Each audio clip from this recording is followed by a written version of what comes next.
अस्सलाम वालेकुम फ्रेंड्स, स्वागत है आपका इस यूट्यूब चैनल जेके स्टडी मटेरियल में। जेके बॉस के जितने भी 12th क्लास के स्टूडेंट्स हैं, मार्च अप्रैल 2024 सेशन जिनका एग्जाम आने वाला है, तो मैं आपको यहाँ पर बताऊंगा लास्ट मंथ में आपने कैसे प्रिपेयर करना है ताकि आपके 100 आउट ऑफ 100 मार्क्स बन सके।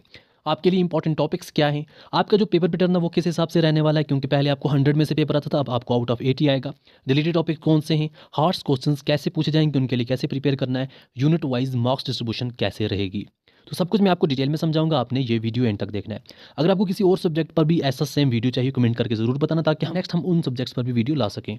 किसी भी सब्जेक्ट में पूरे मार्क्स लाने के लिए 100 आउट ऑफ 100 लाने के लिए 3 चीज़ों की ज़रूरत होती है।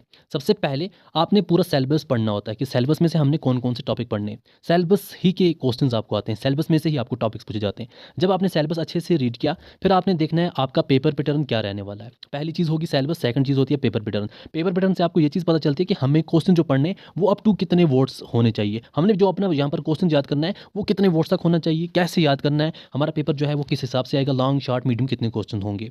तीसरी चीज़ होती है प्रीवियस ईयर क्वेश्चंस पेपर को देखना। अब इसका क्या सीन होता है, सिलेबस को अच्छे तरीके से देखा, पेपर पैटर्न से देखा पेपर कैसे आएगा, और प्रीवियस ईयर क्वेश्चन पेपर को देखकर ये चीज़ पता चलेगी, जैसा कि आपने सिलेबस में कोई यूनिट स्टडी की, अब उस यूनिट के देखे प्रीवियस क्वेश्चन पेपर में कि कैसे क्वेश्चन पूछे गए थे। क्योंकि यहाँ पर क्या चीज़ होती है, कोई बच्चा अच्छे तरीके से टॉपिक स्टडी करता है, बट एग्जाम में वो क्वेश्चंस का आंसर नहीं कर पाता, बट जब एग्जाम के बाहर घर पहुंचता है या बच्चों से बात करता है, देखता है यार ये तो क्वेश्चन मुझे आता था बट मैं समझ नहीं पाया, बोर्ड वालों ने यहाँ इसको डिफरेंट तरीके से पूछा था। तो इसी डिफरेंट तरीके को आज ही आपने ये चीज़ें देख लेनी है प्रीवियस क्वेश्चन पेपर में कि क्वेश्चंस कैसे पूछे जाते हैं बोर्ड में। आपका वही टॉपिक होता है बट आप क्वेश्चंस को अच्छे तरीके से अंडरस्टैंड नहीं कर पाते। तो ये 3 चीज़ें आपके लिए इंपॉर्टेंट होती हैं आपको फुल मार्क्स लाने के लिए।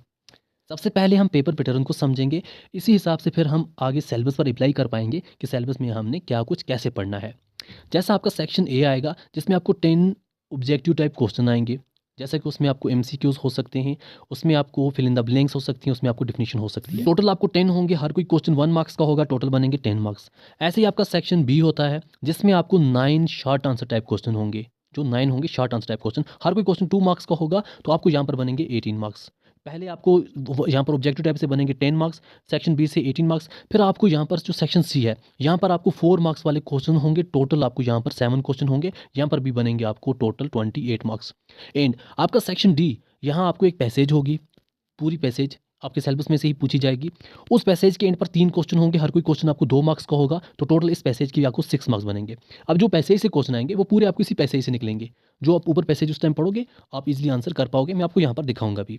फिर आपका सेक्शन ई जिसमें आपको टोटल 6 मार्क्स वाले 3 क्वेश्चन होंगे, तो यहाँ पर आपको बनेंगे 18 मार्क्स। अब अगर हम देखें, आपको जो ज़्यादा स्टडी करना है, जो भी टॉपिक अच्छे तरीके से बहुत ज़्यादा पढ़ना है, वो आपको टोटल 3 ही क्वेश्चन आएँगे जो लॉन्ग वाले होंगे, जो आपको 6 मार्क्स वाले होंगे। तो यहाँ पर 6 मार्क्स वाले अगर आपके जो क्वेश्चन होंगे, अगर उनकी वर्डिंग, आपकी आंसर की वर्डिंग अगर 100 वर्ड भी है, क्वालिटी वाला है, आपको फुल मार्क्स मिलेंगे। जैसा यहाँ पर आपको लिखा होता है 150 टू 200 वर्ड्स, बट अगर आपके पास क्वेश्चन सेक्शन ई से है, लॉन्ग क्वेश्चन है 6 मार्क्स वाला, अगर उसका आपको अच्छे तरीके से क्वालिटी वर्ड पता है, क्वालिटी पूरी यहाँ पर पता है, क्वालिटी के हिसाब से अगर आप उसके 100 वर्ड लिखते हो, आपको फुल मार्क्स मिलेंगे। यहाँ पर जो वर्ड है वो मैटर नहीं करते। ऐसे ही आपका सेक्शन जो सी है जिसमें आपको 4 मार्क्स वाले क्वेश्चन होंगे, अगर आप क्वालिटी लिखोगे 50 टू 60 वर्ड भी आपके होंगे, आपको फुल 4 मार्क्स मिलेंगे। ज़रूरी नहीं है कि आपके 150 या 100 वर्ड हों। अब ये चीज़ आपको समझ आ गई कि आपका पेपर किस हिसाब से होगा। अब आपका जो पेपर होगा वो होगा आउट ऑफ 100 नहीं होगा इस बार, क्योंकि 20 आपका प्रोजेक्ट और बाकी इंटरनल वगैरह है। तो यहाँ पर आपका पेपर होगा 80 में से आपको पास मार्क्स होंगे 28। अब यहाँ पर एक चीज़ और मेंशन है कि आपका जो पेपर है वो हार्ट्स टाइप क्वेश्चंस आएंगे, हायर ऑर्डर थिंकिंग स्किल्स यहाँ पर क्वेश्चन आएंगे, मेमोरी और एप्लीकेशन बेस्ड क्वेश्चन आएंगे। बट इस साल क्योंकि ये पहली बार अप्लाई हो रहा है, तो आपके जो हार्ड्स क्वेश्चन हैं वो सेक्शन ए से कुछ 2-3 क्वेश्चन होंगे, सेक्शन बी से भी 2-3 क्वेश्चन हो सकते हैं, और सेक्शन सी से भी 1 क्वेश्चन हो सकता है। तो आपके जो हार्ड्स क्वेश्चन, अब इससे डरना नहीं है, हार्ड्स क्वेश्चन मैं आपको अभी बना के दूंगा, कैसे आपको किस टॉपिक में कैसे स्टडी करनी है ताकि आप हार्ड्स क्वेश्चन का भी आंसर कर पाओ, अलग से पढ़ने की ज़रूरत नहीं है। बहुत बच्चे बोलते हैं ना हम कौन से नोट्स पढ़ें, कौन से नोट्स पढ़ें, कैसे पढ़ें, क्या कुछ करें। अब आपने देखना है सिलेबस, सिलेबस में से जो टॉपिक मेंशन है वही आपने प्रिपेयर करने हैं। अब आप अगर देखो अच्छे तरीके से, अगर आप इस यूनिट को अच्छे से स्टडी करोगे, आप देखो कोल्ड वार का पहले आपको चैप्टर होता था वो डिलीट है, उसका कोई आपको मार्क्स नहीं, आप सिलेबस को देखो। तो जैसा सिलेबस में आपका ये वाला यूनिट है 6 मार्क्स का, डिसइंटीग्रेशन ऑफ सेकंड वोल्ट, और ज़्यादातर यहाँ पर लॉन्ग क्वेश्चन है वो आपको इन 2 यूनिट से ही पूछे जाते हैं। अब इस बार आपको अलग भी हो सकता है, बट अगर आप अच्छे तरीके से थोड़ा थोड़ा सब कुछ पढ़ोगे, आपको इजीली क्वेश्चन आ जाएगा। जैसे डिसइंटीग्रेशन ऑफ सेकंड वोल्ट जो है या कोलैप्स ऑफ बाइपोलरिटी है, ये यूनिट का नाम भी है और ये आपके लिए टॉपिक भी है इंपॉर्टेंट। जब यूनिट है तो इसका टॉपिक भी आपने अच्छे से पढ़ना है। आपने disintegration of second world and collapse of bipolarity अच्छे से समझनी है कि इसकी मीनिंग क्या बनती है।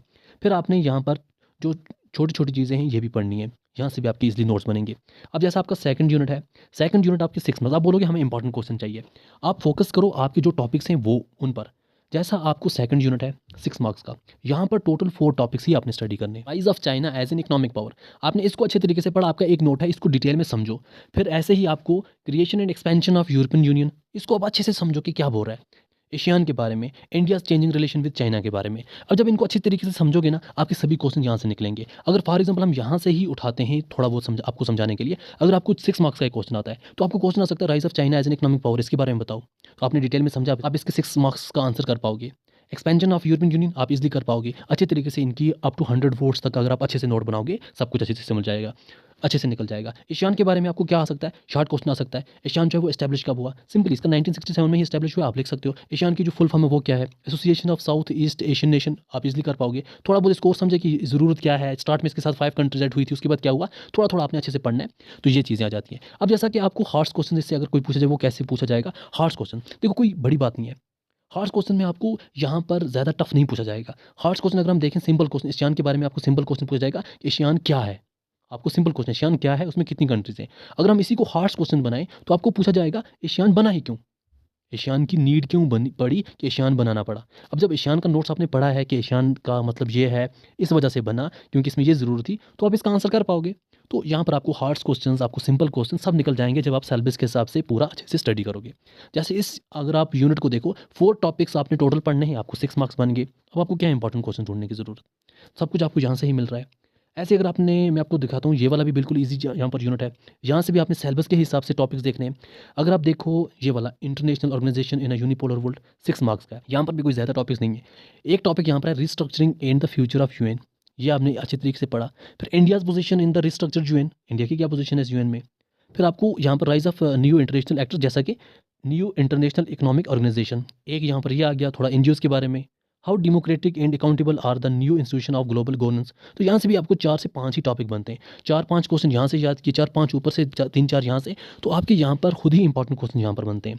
आपके लिए इंपॉर्टेंट क्वेश्चन यही है जो आपको सिलेबस में है। जैसा कि आपके एग्जाम को 1 मंथ से अब ज़्यादा ही टाइम है, तो अब यहाँ पर अगर आप पर डे 3 घंटे भी या 2.5 घंटे भी पॉलिटिकल साइंस को दोगे, तो आप इजीली 80 मार्क्स पूरे कवर कर पाओगे, जो भी आपको सिलेबस में मेंशन है, सिलेबस के हिसाब से। अभी फिलहाल मैं आपको यही रिकमेंड करूंगा कि सिलेबस के हिसाब से ही अपने जो भी टॉपिक्स हैं उनको समझो। जैसा यहाँ पर इंडियाज़ एक्सटर्नल रिलेशन, यहाँ इसमें क्या चीज़ें आ सकती हैं, नेहरू फॉरेन पॉलिसी क्या है। अब यहाँ पर इंपॉर्टेंट क्या बनता है, वॉर्स के बारे में। या तो आपको क्वेश्चन जरूर आएगा, सीनो इंडियन वॉर 1962 की बताओ, इंडो पाक वॉर 1965 की बताओ, या 1971 की बताओ, इंडियाज न्यूक्लियर प्रोग्राम के बारे में बताओ।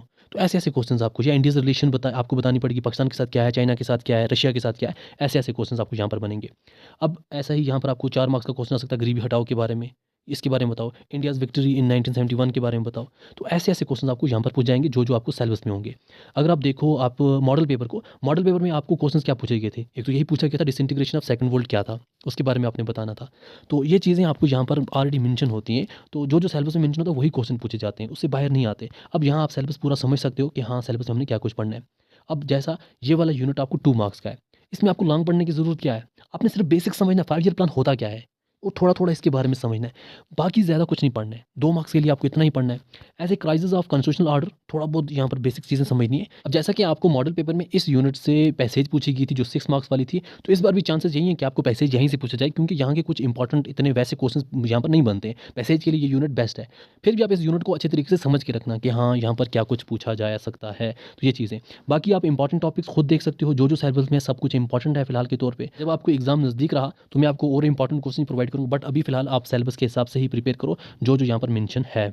पेपर पैटर्न ऑलरेडी हमने डिस्कस किया। सेक्शन ए में आपको 10 यहाँ पर क्वेश्चंस आएंगे, जो आपको फिल इन द ब्लैंक्स भी हो सकते हैं, सिंपल एमसीक्यूज भी हो सकते हैं, जैसा यहाँ पर एमसीक्यूज भी पूछे गए हैं, आपको फिल इन द ब्लैंक्स भी पूछी गई है यहाँ पर आपको। तो सेक्शन बी में आपको 2 मार्क्स वाले क्वेश्चंस हैं, जैसा यहाँ पर पूछे गए हैं। सेक्शन सी में आपको यहाँ पर 4 मार्क्स वाले क्वेश्चंस हैं, जैसा आप यहाँ पर देख सकते हैं। सेक्शन डी आपका पैसेज है, जो यहाँ पर आप देख सकते हैं पूछी गया है। अब यहाँ का बेनिफिट क्या है ना, पैसेज को आप यहाँ से आंसर निकाल सकते हो। आप जब पैसेज अच्छे से पढ़ोगे फिर आप आंसर करोगे, what do you understand by climate change, ऊपर ही आंसर है। जब एनवायरमेंट इशू होते हैं तभी तो क्लाइमेट चेंज होता है। फिर आपका सेक्शन ई आ जाता है, जिसमें आपको लॉन्ग क्वेश्चंस हैं, तो ऐसे आपको ये वाले लॉन्ग क्वेश्चन जैसे यहाँ पर पूछे गए सेम ऐसे ही क्वेश्चंस होंगे, कोई ज़्यादा टफ ऑफ पेपर नहीं होगा। हार्ट्स पर ज़्यादा टेंशन मत लो, आप सिलेबस के हिसाब से पढ़ो, सब कुछ निकल जाएगा।